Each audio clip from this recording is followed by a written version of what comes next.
A mixed verdict in the trial of a Blackstone woman accused of killing one of her babies and abusing her other children. And today, a judge found Erika Murray guilty of 4 counts, but not guilty of second-degree murder. Eyewitness News reporter Kate Walsh is live in Worcester with what the district attorney is saying and why Murray is still facing jail time. Kate? Erika Murray awaits sentencing from her jail cell in Chicopee tonight after the judge delivered her verdict earlier today. And remember, there was no jury in this case, just the judge.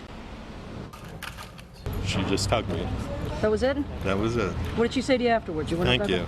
Erika Murray found not guilty on a second-degree murder charge in the death of her baby, one of 3 babies found dead in her closet in August of 2014. That charge, the only one she faced in the end in connection to the discovery of those babies. Her defense attorney, Keith Halpern, spoke to the media after Worcester Superior Court Judge Janet Kenton Walker read her verdict following the 2-week bench trial. For a lawyer, given my role, right, it's a victory of sorts. But she lost her kids, and she, despite what that house looked like, despite the lives those kids led, she loves those kids. In closing arguments, the Commonwealth described Murray's older children as the wanted ones, arguing she severely neglected her 3-year-old and 5-month-old daughters, who she unbelievably hid from the world, including from their father, Ray Rivera. The judge found Murray not guilty on 2 counts of reckless endangerment to the 2 older children, citing Murray's unstable state of mind. Miss Murray suffers from a combined dependent and avoidant personality disorder, which significantly affected her relationships with others. Murray was found guilty on 2 counts of assault and battery on a child causing substantial bodily injury, charges referring to the 2 younger girls found in squalid conditions.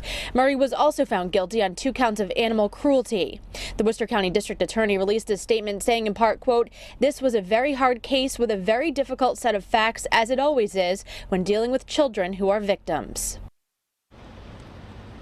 New at 6 o'clock tonight, we break down these charges and why the judge said she found Murray guilty of some charges but not others. We also look at how much jail time Murray could possibly face in sentencing. Live in Worcester, I'm Kate Walsh, Eyewitness News. Our other top story tonight, the mixed verdict in the trial of a Blackstone, Massachusetts mother whose case we've been tracking now for years. It was breaking on Eyewitness News at noon. The judge cleared Erika Murray on the most serious charge of murder, but found her guilty of other charges. Eyewitness News reporter Kate Walsh tells us about it and the judge's decision from Worcester.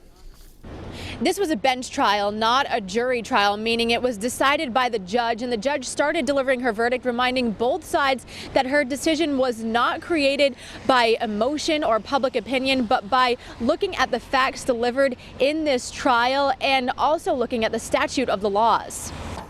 House of Horrors mother Erika Murray found guilty of 2 counts of assault and battery on her 2 little girls and 2 counts of animal cruelty, but not guilty on a second-degree murder charge in the death of one of 3 babies found dead in her closet in 2014, and not for 2 counts of reckless endangerment on her 2 older children who lived in that Blackstone house of squalor. The difference between the court's decision on the younger kids versus the older kids isn't about a difference in the facts. It's about a difference in the law. It's about a difference in what it is the Commonwealth has to prove. Murray's attorney Keith Halpern explained in the case of reckless endangerment, the Commonwealth had to prove Murray's state of mind, which Judge Janet Kenton Walker concluded was not stable. But with the charge of assault and battery on the younger children, the Commonwealth did not have to consider state of mind, just if the children were harmed, which the judge deemed they were.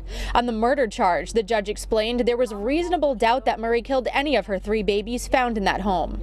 There was no evidence presented by the Commonwealth at all that if Miss Murray had called for help, such as calling 911, as the Commonwealth suggests, that baby Rivera would have lived. According to the Worcester County District Attorney's Office, Murray could serve a maximum of 20 years in prison, 5 years max for each of the 4 guilty charges, but that's only if she's ordered to serve them consecutively and not at the same time. Murray has already served about 5 years behind bars since her arrest in 2014. Her sentencing is scheduled for right here at Worcester Superior Court on July 11th. In Worcester tonight, I'm Kate Walsh, Eyewitness News.